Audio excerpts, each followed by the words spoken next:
welcome back. Since I don't have to do so much rushing around during the second show, we don't have to have as long of an intro, but yeah, we did some rushing around and forgot to do some lighting for the last show. It's what live TV is all about. It makes it exciting. All right, so today's title is "It Sucks What the Cult of Baal Did to Christianity." And it truly is. It's in so many ways absolutely disheartening what was done to Christianity. And I was talking about a rabbi who has been working many decades, for at least 30 years, in formally trying to bring Jews back into Judaism. And he does a great series talking about what happened to Christianity, who Jesus was, why the way Jesus is presented in the New Testament is just so offensive to Jews. It's not that Jews don't like Jesus, it's just the way he is presented in the New Testament, and the things that Paul say that are just abhorrent. And these are things I agree with Rabbi. I've read the Torah.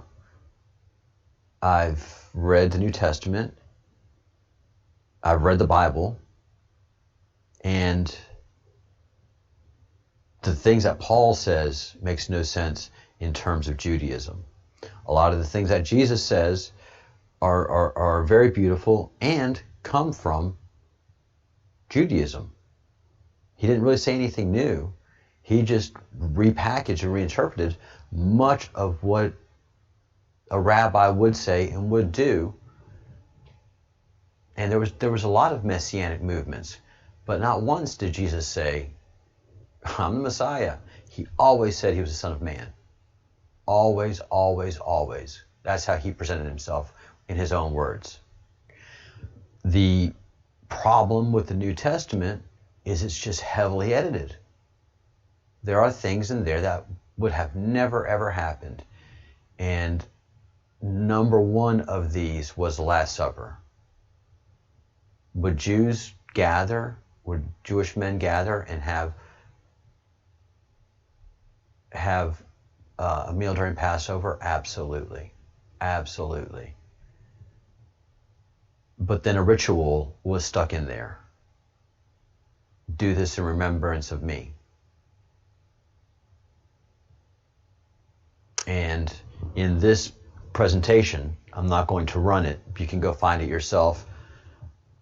It is Rabbi Tovia Singer, Paul Corrupted. And you can just do those search terms in your DuckDuckGo, or go to YouTube directly. And the man is brilliant. And he makes the very first thing, that Paul could not have been a Pharisee. And the rabbi starts out by defining what a Pharisee is. It is such a name bandied about in the New Testament. And that's what the New Testament does also, is it uses complex language like an academic would use to discourage you from reading or understanding a paper that's just full of nonsense. You know, a lot of these peer-reviewed papers, once it comes down to actually doing the science and the experiments, 70% of these papers that are published, that are peer-reviewed, are nonsense. Out and out nonsense. You can look that up in YouTube too. There are many studies and a lot of different disciplines that are trying to clean up their discipline because they've seen what has happened, and what has passed off for science is just been opinion built on good feeling nonsense, especially in psychology. So this is what they do. They change the language, They use political correctness. So an observant Jew in the Bible is not an observant Jew. He's a Pharisee. A Jew that keeps Torah, a Jew that eats kosher is a Pharisee in the New Testament. And this is probably news to a lot of you. So, yeah, it is quite shocking to become educated in your own religion, because we have been so miseducated. And one of the most important things that a group can do, and this is something that Dr. Heather Lynn, who day in and day out becomes more and more brilliant to me. I can't wait to interview her. I've already asked her for an interview on our channel. You have, what you should have is an academic trying to be a researcher and constantly having discussions, if not arguments, on theories that they have. And there should always be counter theories in academia. Academia should teach you how to think and give you the principles to pursue your career that you choose. But academics now see themselves as gurus, or guru, the proper Indian term. And a guru is an expert teacher that has achieved the level of wisdom that they can teach. Can you question a guru? Yes, absolutely you can question a guru. And you know a guru if the answer that he comes back with is strong and sound. Can you question an academic? Can I question an academic to explain to me how without iron and high-end computing they were able to build the pyramids? Don't yell at me. You show me through experimentation, which you can do in archaeology. There's a whole discipline of that. You show me how a basic Egyptian, as we see him and define him now, 4,000 to 6,000 years ago, could have built that structure. If you can't show me through experimentation and validation, then your words are, I don't know. What do you think? It's as simple as that. But no, they yell at you. And this is how they keep you stupid. Same thing in Catholicism. I was born and raised Roman Catholic. And through my efforts of seeing, oh man, you know, what I've been taught is just so wrong. Well, Catholicism is based on Judaism. And as I had understood it, Judaism back then had gone astray. Christ was trying to bring it back into alignment with Torah and Tanakh. They had become very corrupt. Great forces of evil had taken over the Sanhedrin. We can see now that it's the Cult of Baal, the cannibals, had taken over the Sanhedrin and were doing to Judaism what Catholics are doing to Christianity, corrupting it and destroying it. One of the best things that happened to Judaism was the Romans. Because upon destruction of the Second Temple and the Great Exile, Jews no longer had a Sanhedrin. They no longer had a point of control to corrupt Judaism. So Judaism went by how Judaism should go. The diaspora was all over the world. They really couldn't communicate to each other. This is how Yiddish came into fashion. And for thousands of years, the Jewish language was lost. Hebrew was lost. Jews could not read the original Hebrew anymore. Take that back. They could through Yiddish, because Yiddish had a lot of Judaism in there, but pure Hebrew was lost to the Jewish people.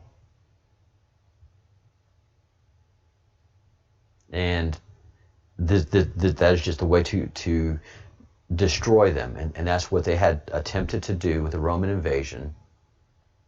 The cannibals and the Jew-hating Jews, the tribe of Dan,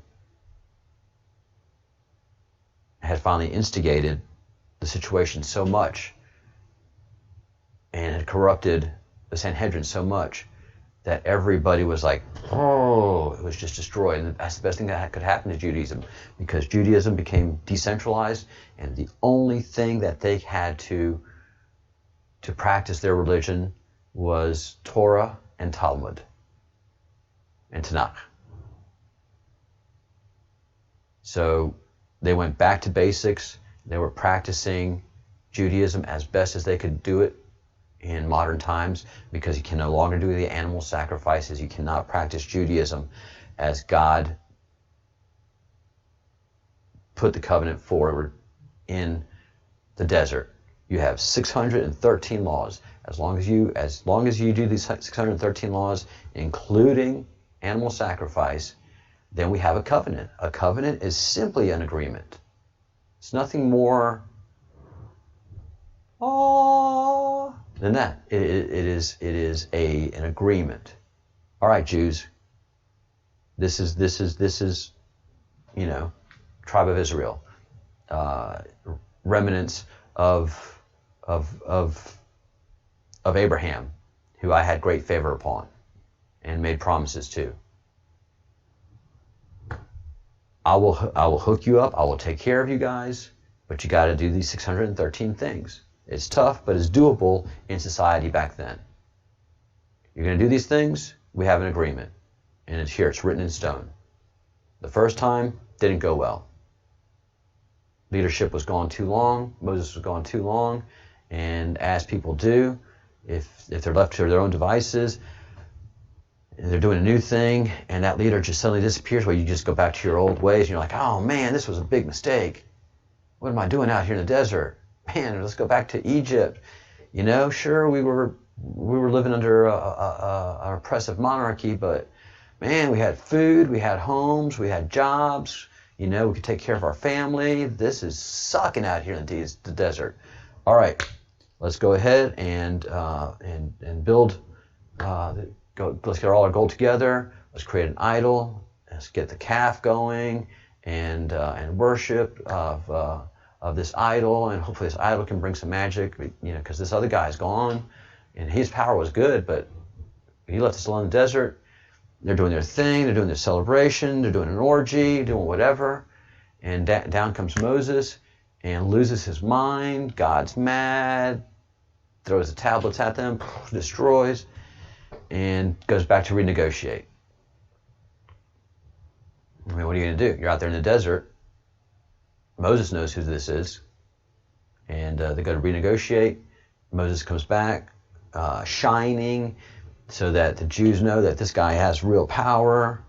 Ark of the Covenant is built, and there go the Jews for thousands of years doing their religion, until they were started to be taken over by, again, the cannibals, and started to cut back on the practices of Jews. Broke the covenant, basically. Once they couldn't do animal sacrifices anymore, just over time, that covenant was lost. The Ark of the Covenant was lost. It's in Ethiopia. So Jews are just hanging on by their fingernails to their religion. And there was a cult of Jews that were that were challenging Baal and the Sanhedrin, And the leader of this group was just saying some really cool, powerful,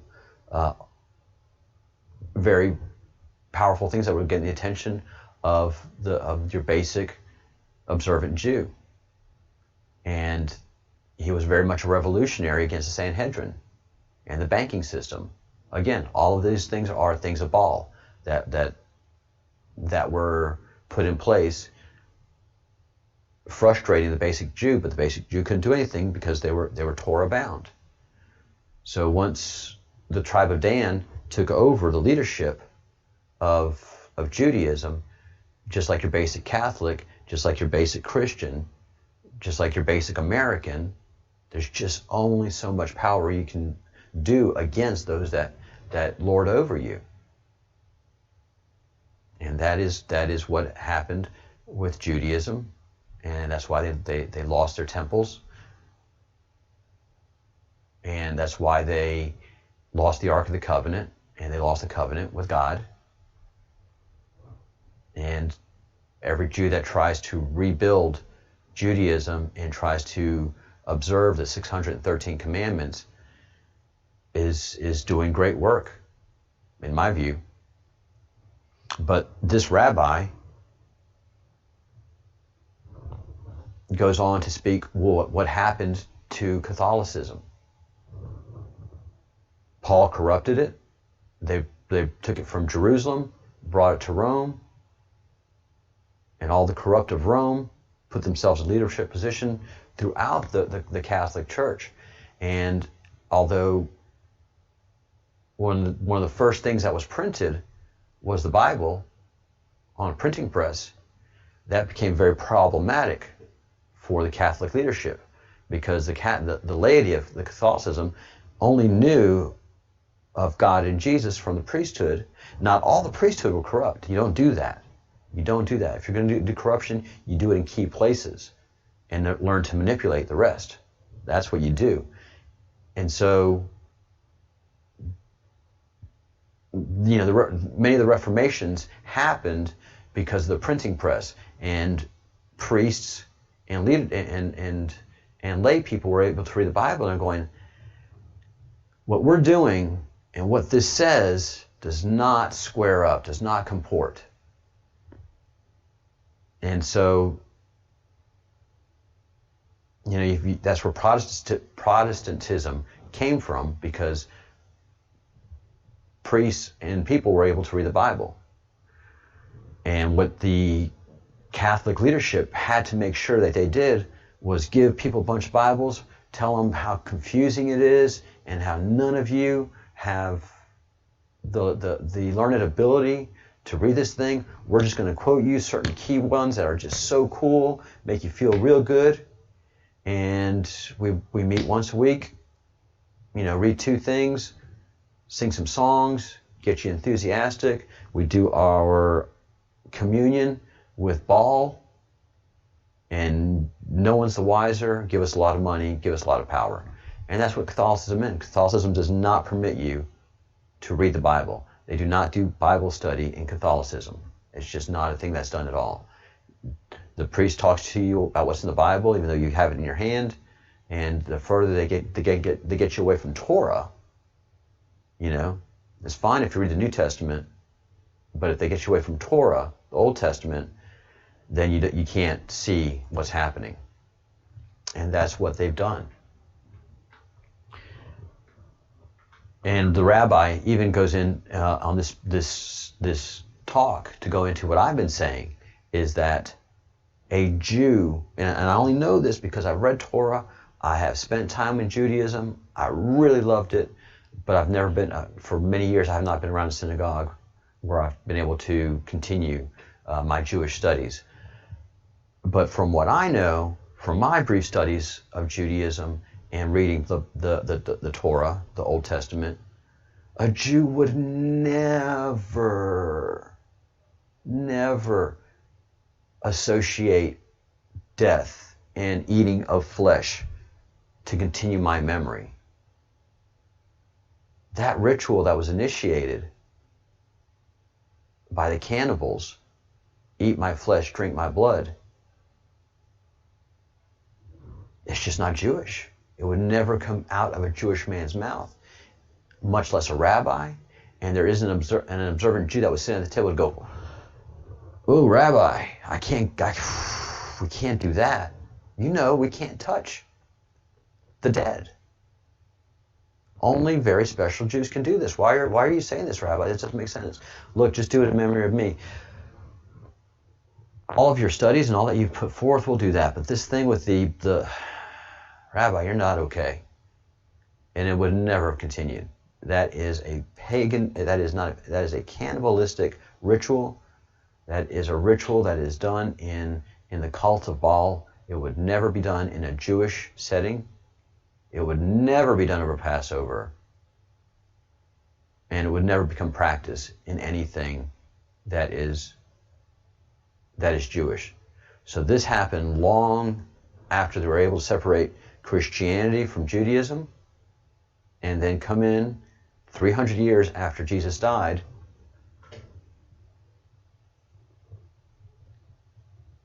and in the Council of Nicaea, Constantine, royal, sure, he's a practicer of Baal, a cannibal. His mom, Helen of Troy, no doubt in my mind that she was co-opted by Baal and the cult of Baal, and they were able to bring in the most evil people and brilliant people and corrupt Christianity, take it over, call it Catholicism. Not in 325, the Council of Nicaea invents Catholicism, and off we go. Everybody that is practicing Christianity at that time is forced into this canon law that they've created. And so the renegade, the early Christians were pushed out, and this enthusiastic cult that was sweeping Rome and Roman provinces and in Judea, take it over. We have to take this thing over. It is ours now, and as long as it's moving and growing, we control it. And that's how that all happened. Islam was created by the Vatican because they really needed a hammer in the thousands, 1200, 1500, around there, after death, against the Jews. Because they were starting to reform, they were starting to become problematic, and everybody that's in the banking system is a corrupt Jew, and the corrupt Jew just loathes an observant Jew, and they were starting to gain steam. So you couldn't really get the Catholics to do it, because Catholics were like, no, we're all priest and lovey, and we all believe in the same God, so we don't have a big problem with the Jews. And all the Catholic leadership that was corrupt were like, curses, what are we going to do? So, hey, look, we can get these Bedouin tribes, especially in the cities, to really get mad because they're not having the success that other people are. And if we can just convince them that it's the Jews that are not giving them money, not giving them, creating a divisive environment, that's really an idea. Way to go. I'm going to sneeze. All right. Excuse me. So bread and circuses just move the niceness that the emperors were doing to the Christian movements, and then we can control the poor through this whole thing of Christianity. The Radovites, medieval Jewish merchants. You just had the movement of Carthage, of the tribe of Dan. They just keep moving through history in different names and in different different looks, but it's still the same evil moving through history. And that's why all of these guys are so connected.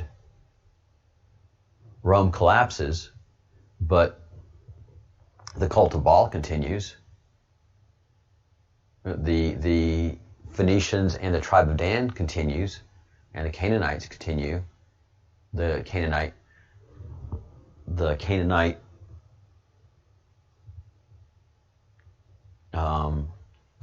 worshippers of Baal, they continue no problem throughout history.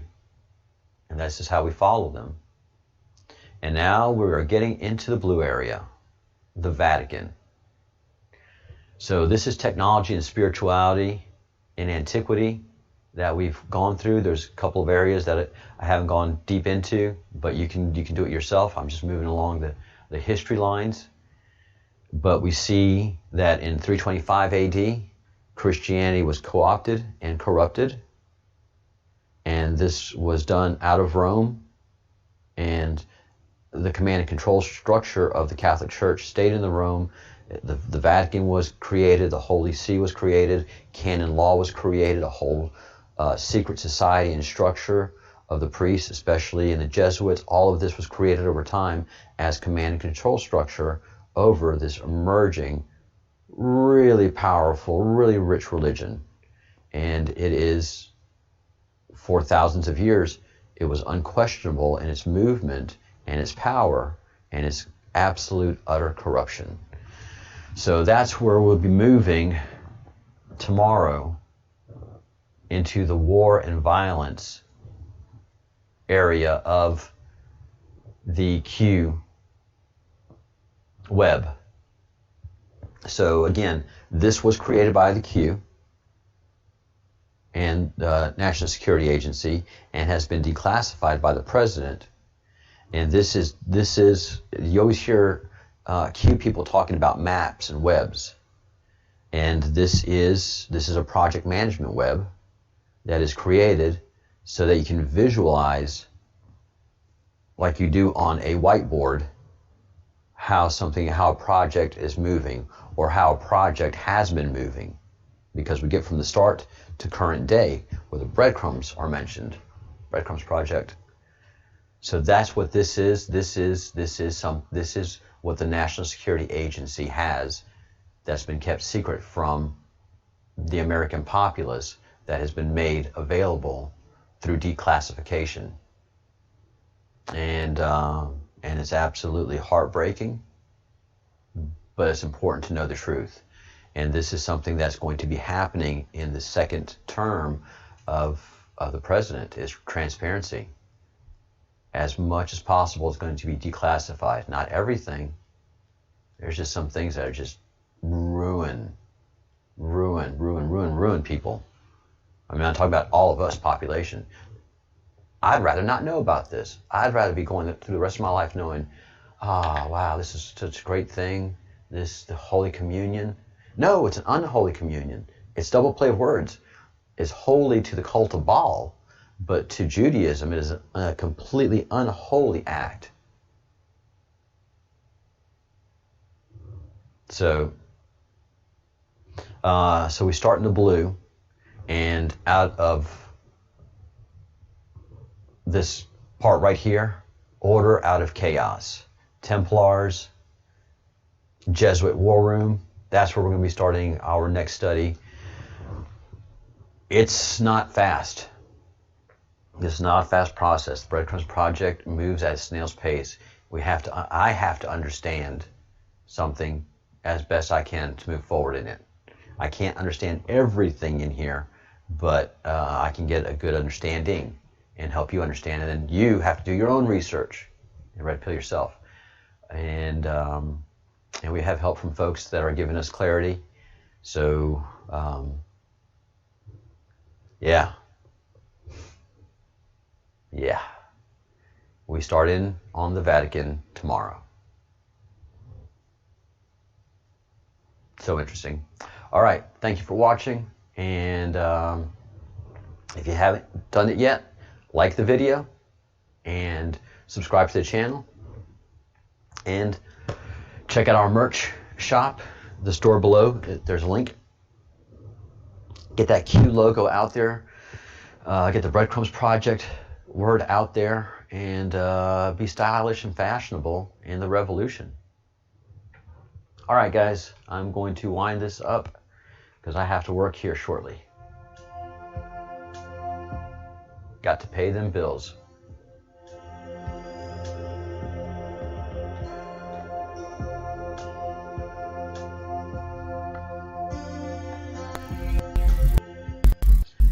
All right, continue doing the good things that we do.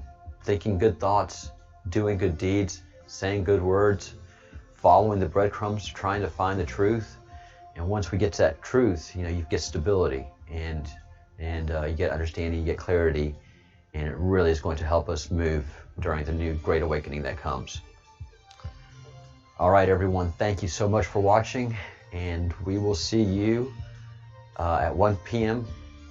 Eastern Time and in our main show. And we'll be moving through Crumbs 106 through 113. And those are the Q drops. All right.